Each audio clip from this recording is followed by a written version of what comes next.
Año 2016. Batalla en la milenaria capital de Siria, Damasco.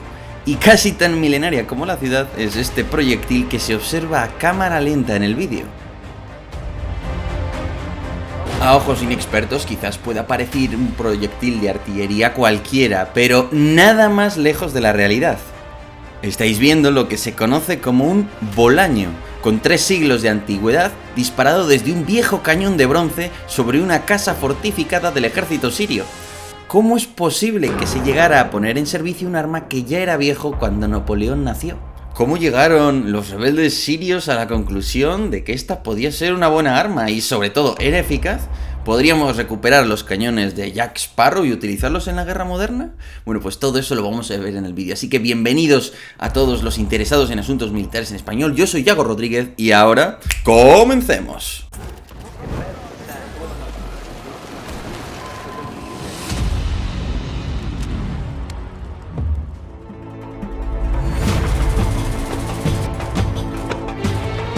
Era el año 2016. La guerra de Siria estaba estancada, pero en Damasco, la élite del ejército sirio, la división de la Guardia Republicana, había sitiado un enorme distrito de la ciudad que estaba lleno de palestinos y de sirios, procedentes del mundo rural, es decir, que eran los barrios obreros.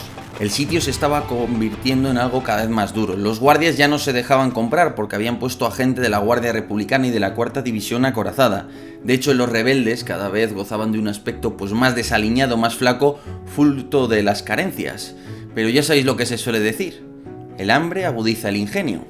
Claro, Damasco es una ciudad histórica, en cuyos bazares y mercados hacían negocios los comerciantes del Imperio Otomano, y para proteger ese negocio, el sultán siempre invirtió parte de su hacienda en las fortificaciones de la ciudad. Y eso para nuestros protagonistas significa que había un puñado de viejos cañones de bronce abandonados e ignorados, al menos hasta que a alguien se le ocurrió darles uso.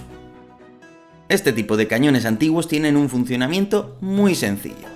Un tubo de bronce macizo en el que se introduce pólvora negra. A continuación se mete el bolaño, se comprime bien contra la pólvora y por último se pone una mecha, como la de un petardo, que se prende mediante lo que se conoce como el botafuego, un cordel que contiene una pequeña llama, vamos a decirlo así. Los problemas con este tipo de cañones son múltiples. Para empezar, si les metes demasiada pólvora negra pueden reventar, pueden estallar dentro del cañón.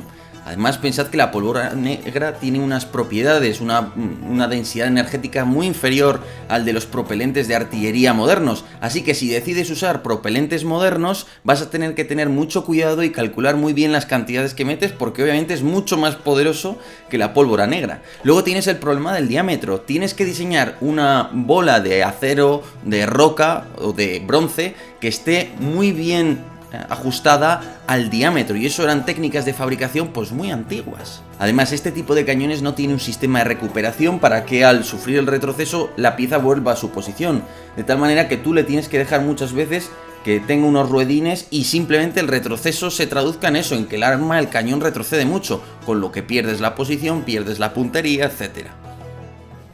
Así que había dos opciones. Quizás los rebeldes extrajeron propelente de un proyectil de artillería y fueron probando a disparar bolaños de piedra con pequeñas cantidades de pólvora hasta encontrar la cantidad idónea. La otra opción es que se hubieran puesto a fabricar pólvora negra con la fórmula del medievo, que no es tan complicada y que requiere carbón vegetal, salitre y azufre esencialmente. Eso sí, había un problemilla: los bolaños pueden ser de distintos materiales, desde piedra hasta una suerte de acero, y se fabricaban con técnicas muy antiguas o incluso con rocas muy concretas. Así que es probable que los rebeldes solo tuvieran un número limitado de viejos bolaños heredados del pasado.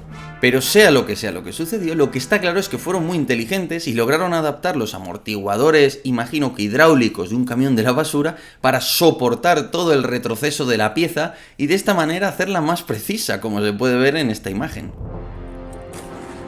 Y tras muchas pruebas, llegó el día del examen definitivo. Y el problema del examen consistía en batir un puesto fortificado de observación construido por el ejército sirio en una casa que bloqueaba una calle. Por cierto, probablemente antes de la grabación de los disparos, que son bastante precisos al principio, hicieron otras pruebas, dispararon muchas veces e incluso puede que hicieran unas pequeñas tablas con cantidad de pólvora, alcances, elevación de la pieza, todo ese tipo de cosas. Y así, al fin, dispararon. El Bolaño salió despedido del cañón y describió una parábola hasta acertar de pleno en el edificio fortificado. Y bolaño tras bolaño fueron demoliendo las defensas del lugar. Había funcionado. Es más, fijaros en este fragmento, en este pequeño detalle. Se aprecia el fuego fruto de una explosión. Es decir, que no estaban usando simplemente un bolaño macizo, sino que en su interior contenía un explosivo y tenía algún tipo de sistema de espoleta. De hecho, si os fijáis en el primer bolaño, no se aprecia explosión alguna, probablemente porque era un disparo para calibrar el arma, mientras que luego empezaron a disparar los bolaños explosivos, los buenos, los encargados de provocar daños.